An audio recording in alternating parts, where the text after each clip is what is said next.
తెలుగు సినీ ఇండస్ట్రీకి నటిగా పరిచయమైన దివి గురించి ప్రత్యేక పరిచయం అక్కర్లేదు. తొలిసారిగా వెండితెరపై సహాయ పాత్రలో తన పరిచయాన్ని చేసుకుంది. ఆ తర్వాత బిగ్ బాస్ లో పార్టిసిపేట్ చేసి చాలా క్రేజ్ ని తన సొంతం చేసుకుంది. తన మాటలతో, అందాలతో కుర్రాళ్ల మదిని పోగొట్టింది. అంతేకాకుండా ఎన్నో ప్రాజెక్ట్స్ లో ఛాన్సెస్ అందుకుంటోంది. స్పెషల్ సాంగ్ లో కూడా మెప్పించి చాలా మంచి గుర్తింపే తెచ్చుకుంది. బిగ్ బాస్ లో పాల్గొన్న తర్వాత ఈమెకి లక్ కలిసొచ్చినట్టుంది. సీజన్ 4 లో పాల్గొన్న దివి తన అందాలతో పాటుగా టాలెంట్ తో అందరి దృష్టిని ఆకర్షించింది. బిగ్ బాస్ కంటెస్టెంట్ గా ఎంట్రీ ఇచ్చి తొలి ఎపిసోడ్ లోనే స్పెషల్ అట్రాక్షన్ గా నిలిచింది. మత్తెక్కించే కళ్ళతో, నాజూకు నడుముతో నిజంగానే అందాల దివి అనిపించింది. మోడలింగ్ నుంచి బిగ్ బాస్ హౌస్ లోకి ఎంటర్ అయిన హైదరాబాదీ బ్యూటీ 'మహర్షి' సినిమాలో కూడా తళుక్కుమని మెరిసింది. హీరోయిన్ కి ఉండాల్సిన అన్ని లక్షణాలు తనకున్నాయి.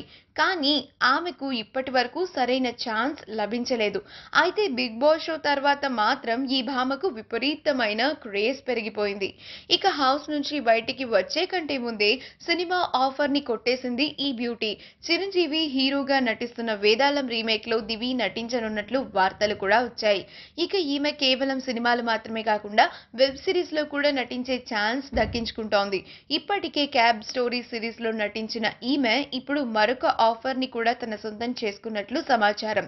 సోగ్గాడి చిన్ని నాయన డైరెక్టర్ కళ్యాణ్ కృష్ణ ఆధ్వర్యంలో తెరకెక్కుతున్న ఒక వెబ్ సిరీస్ లో దివిని తీసుకోనున్నట్లుగా సమాచారం. ఈ వీడియో కనుక మీకు నచ్చినట్లయితే మీ అభిప్రాయాన్ని కమెంట్స్ ద్వారా మాకు తెలియజేయండి. మా ఛానల్ ని సబ్స్క్రైబ్ చేయడం మర్చిపోకండి.